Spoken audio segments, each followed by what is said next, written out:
बिस्मिल्लाहिर्रहमानिर्रहीम। अस्सलाम वालेकुम नाज़रीन, मैं अहमद फ़वाद हूँ और आप मेरा यूट्यूब चैनल देख रहे हैं। नाज़रीन, हालात इस वक्त इस कदर बेयकीनी की कैफियत में मुब्तला हो चुके हैं कि किसी को भी ये समझ नहीं लग पा रहा कि इस वक्त हो क्या रहा है और हालात जा किस तरफ रहे हैं, क्योंकि सिर्फ और सिर्फ वर्स्ट से वर्स्ट सिचुएशन इस वक्त बनती जा रही है। एक तो army chief general Asim Munir के इस्तीफ़े के हवाले से कुछ चीज़ें जो है वो गर्दिश कर रही हैं। कुछ तफसीलात इस हवाले से आपके साथ में शेयर करूंगा, नए इंतखाबात और इस इस्तीफ़े के हवाले से।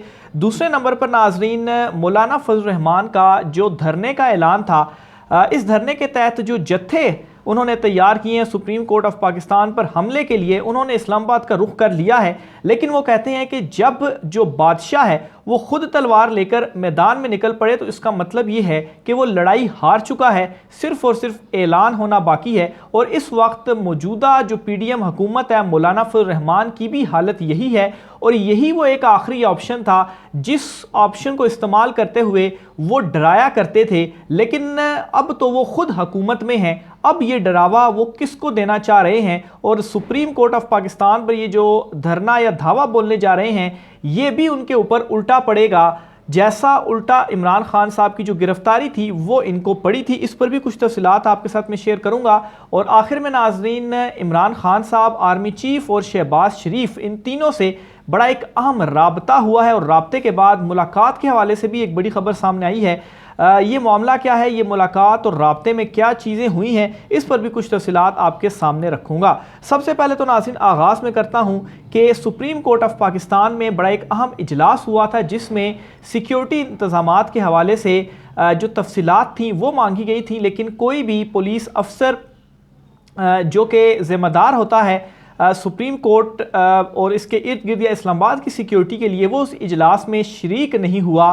बहरहाल रजिस्ट्रार सुप्रीम कोर्ट की जानिब से हिदायत कर दी गई है कि इस सुप्रीम कोर्ट ऑफ पाकिस्तान के इर्द गिर्द की जो सिक्योरिटी है वो यकीनी बनाई जाए। लेकिन दूसरी तरफ जाहिर सी बात है, मौलाना फजल रहमान जो हैं वो इसी हुकूमत और इसी PDM का हिस्सा हैं, तो मुकम्मल सहूलत कारी तो उनको फिर फराहम करनी ही है। अब इस वक्त सिचुएशन इस्लामाबाद में ये बनी हुई है कि इमरान खान के डर की वजह से एक तो इन्होंने इस्लामाबाद में दफ़ा 144 का जो नफाज था वो किया हुआ था। दूसरी जो बड़ा इकदाम इन्होंने उठाया हुआ था कि जो सुप्रीम कोर्ट और इर्द गिर्द जो सारी अहम इमारतें हैं, जो रेड जोन का एरिया है, वो आलमोस्ट इन्होंने सील किया हुआ था। सिर्फ और सिर्फ एक जगह से जो रास्ता था वो खुला था जहां से आप इन बिल्डिंग्स तक एक्सेस कर सकते थे। और वो मारगला वाली साइड पर, वो इस्लामाबाद का अगर आप रेड जोन की तरफ जो जाने वाले रास्ते हैं उसमें एक मारगला वाला रास्ता भी है जहां से आप एक्सेस कर सकते थे। लेकिन बाकी डी चौक हो गया या रेडियो की तरफ से जो रास्ता जाता था रेडियो स्टेशन की तरफ से, वो सारे के सारे रास्ते बंद किए हुए थे। यहाँ तक कि वहाँ पर अब सिचुएशन ये की हुई है कि उधर गेट्स लगाए हुए हैं। लेकिन मौलाना फजल रहमान के इस धरने को सहूलतकारी इस तरह से साबित होती है कि एक तो वो रास्ते खोल दिए गए हैं, एक दूसरा दफ़ा 144 का जो नफाज है उसको ख़त्म करने के ऊपर इस वक्त गौर किया जा रहा है। मौलाना की जानिब से इंतज़ामिया से इजाज़त मांगी गई है, जो कि इजाज़त उनको ऑब्वियसली दे दी जाएगी। तो ये इस वक्त दोहरा मयार भी साबित हो रहा है कि इमरान खान जब आते हैं या पुरअमन एहतजाज का कहते हैं तो उनके ऊपर पावर का इस्तेमाल किया जाता है, उनको रोका जाता है। लेकिन दूसरी तरफ इस धरने को मुकम्मल तौर पर सहूलतकारी जो है वो फराहम की जा रही है। और प्लस इसमें मोहसिन नकवी साहब अब ये बयान देते हैं कि एहतजाज जो है वो हर किसी का जो है वो एक आईनी हक है। लेकिन यही आईनी हक जब PTI इस्तेमाल करती है तो उनके ऊपर शेल्स भी होते हैं और उन्हें ताकत से रोका भी जाता है। तो बहरहाल ये इस वक्त मौलाना फजल रहमान का जो एहतजाज है उस हवाले से हुकूमत की साइड पर कुछ चीज़ें चल रही हैं। और दूसरी तरफ मौलाना फजल रहमान का जो उनके एक मदरसे के बच्चे हैं, उनके पास वो जो जत्थे हैं वो लेकर इस्लामाबाद की तरफ रवाना हो चुके हैं। और कल का एहतजाज है, उनका एहतजाज नहीं बल्कि धरना है। और जो इस वक्त प्लानिंग मालूम होती है वो ये है कि अगर सुप्रीम कोर्ट ऑफ पाकिस्तान इनको तौहीन अदालत में नाअहल करती है, क्योंकि 14 तारीख तो गुजर गई और कल 15 तारीख को तौहीन अदालत लगनी है, तो ये जो है वो ऑलरेडी पार्लियामेंट से भी बैठकर हमले कर रहे हैं। और इसमें एक अपडेट ये भी कि पार्लियामेंट का भी इजलास इन्होंने कल सुबह 10 बजे ही बुला लिया है। तो दोनों इतराज़ से सुप्रीम कोर्ट ऑफ पाकिस्तान पे हमले किए जाएंगे, पार्लियामेंट से भी, और फिर उसके बाद ये जो मौलाना फजल रहमान के जो जत्थे वहाँ पर बाहर बिठाए गए हैं, एक प्रेशराइज करने की ये कोशिश है कि देखिए ये जत्थे हैं और फिर ये हमारे कंट्रोल में नहीं रहेंगे और अगर इन्होंने सुप्रीम कोर्ट ऑफ पाकिस्तान के ऊपर हमला कर दिया तो फिर हम जो है वो जिम्मेदार नहीं होंगे। और दूसरी तरफ जो सिक्योरिटी है उस के इंतजामात भी अभी नहीं किए गए। जो इजलास बुलाया गया था उस इजलास में भी इंतज़ामिया की जानिब से शिरकत नहीं की गई, तो एक खुलेआम एक किस्म की छुट्टी जो है वो इन जत्थों को दी गई है। लेकिन नाजरीन, जब इमरान खान साहब की गिरफ्तारी हुई थी तो तब भी बहुत सारे लोग इसी तरह से मायूस हो गए थे कि अब तो इमरान खान साहब पकड़े गए हैं।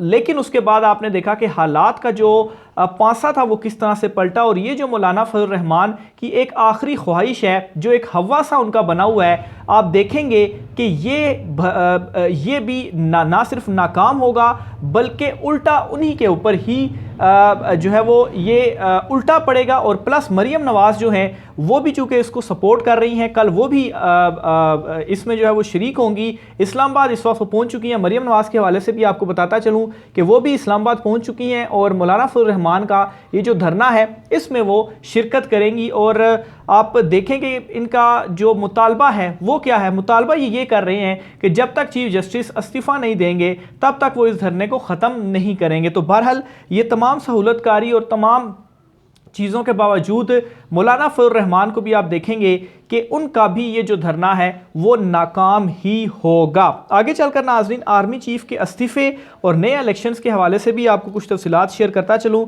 इस वक्त नाजरीन ज़ल्मे खलीलज़ाद हैं जो कि डिप्लोमेट हैं, उनकी जानिब से एक ट्वीट किया गया है। काफ़ी सारे तो खैर वो इन दिनों ट्वीट कर रहे हैं पाकिस्तान की सिचुएशन के हवाले से, लेकिन इस ट्वीट में वो ये कहते हैं कि ये जो सारी सूरत हाल है इसको मामूल पर लाने के लिए नए आर्मी चीफ की ज़रूरत है।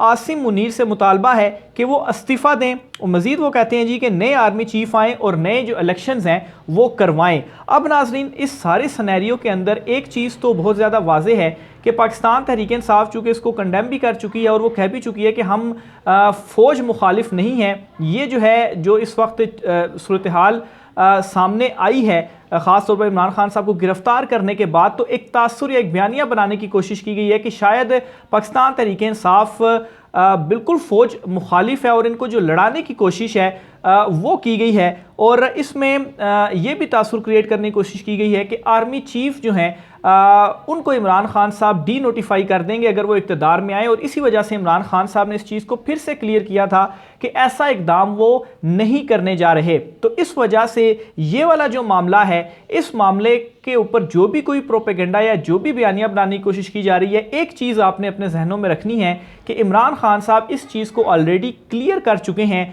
दूसरी तरफ इमरान खान साहब की जानिब से ISPR के हवाले से जो कुछ कहा गया, उनके बयान के ऊपर जो रद्द-ए-अमल दिया गया वो एक तरफ है, लेकिन जो ये मामला है इमरान खान साहब ने ये क्लियर किया हुआ है कि वो ऐसा कोई भी इकदाम नहीं करने जा रहे। तो इस वजह से इस तरह की जो भी कोई प्रोपेगेंडा या बयानियाँ हैं उसके ऊपर यकीन करने की आपको ज़रूरत नहीं है। और जहाँ तक बात है इस मौजूदा PDM की, तो जाहिर सी बात है इनको ये जो लड़ाई है ये सूट इस वजह से भी करती है क्योंकि इनके पास और कोई ऑप्शन नहीं रहा। इलेक्शंस में तो ये जा नहीं सकते, और जब तक ये लड़ाई अगर रहती है और लड़ाई के नतीजे में मामलात मज़ीद इलेक्शन से आगे जाते हैं तो वही चीज़ है जो कि इनको सूट कर रही है। तो बहरहाल ये एक प्रोपेगेंडा था जिससे आपको बचने की ज़रूरत है। दूसरी तरफ नाजरीन एक और अहम खबर है, वो भी मैं आपके साथ शेयर जो है वो करता चलूँ। वो है मुलाकात और राब्तों के हवाले से बिज़नेस कम्युनिटी की जानिब से बड़ा एक अहम राब्ता किया गया है, और ये राब्ता किया गया है इमरान खान साहब से, वज़ीर-ए-आज़म शहबाज शरीफ से और आर्मी चीफ से। और इस वक्त ये इत्तलात सामने आ रही हैं कि कल आर्मी चीफ और शहबाज शरीफ, इनसे ये जो बिज़नेस कम्युनिटी है ये मुलाकात करेगी और मौजूदा जो इस वक्त सूरत हाल बनी हुई है इस सूरत हाल में चीज़ों को कूल डाउन करने की कोशिश करेगी, जबकि इमरान खान साहब से भी मुलाकात जो है वो इनकी जानिब से की जाएगी। बहरहाल एक तरफ तो ये कोशिशें हो रही हैं, लेकिन दूसरी तरफ इस वक्त जो कार्रवाइयाँ हैं पाकिस्तान तहरीक इंसाफ के ख़िलाफ़ वो भी जारी हैं। इस वक्त मासवाए इमरान खान के सारी की सारी पाकिस्तान तहरीक इंसाफ की जो आला क़यादत है वो जेलों में है। असद उमर, शाह महमूद कुरैशी, फवाद चौधरी, महमूद रशीद, इसके अलावा और बहुत सारे जो ख़वातीन रहनुमा हैं जिनमें डॉक्टर यास्मीन राशिद हैं वो इस वक्त जेलों में हैं। इसके अलावा ये जो इमरान खान की गिरफ्तारी के बाद जो लोग सड़कों पर आए इसमें हज़ारों लोग ऐसे हैं जो कि इस वक्त जेरों में मौजूद हैं, जबकि GHQ और दीगर जगहों पर तोड़ फोड़ करने के इल्ज़ाम के अंदर तकरीबन कोई आज ही खबर आई है कि जो GHQ रावलपिंडी में जो कुछ किया गया, तो कोई 80 के करीब जो लोग हैं वो भी इस वक्त पकड़े गए हैं, उनकी जो फुटेजेस वगैरह हैं वो भी जारी की गई हैं। तो बहरहाल दूसरी तरफ ये भी सिलसिला जो है वो जारी है।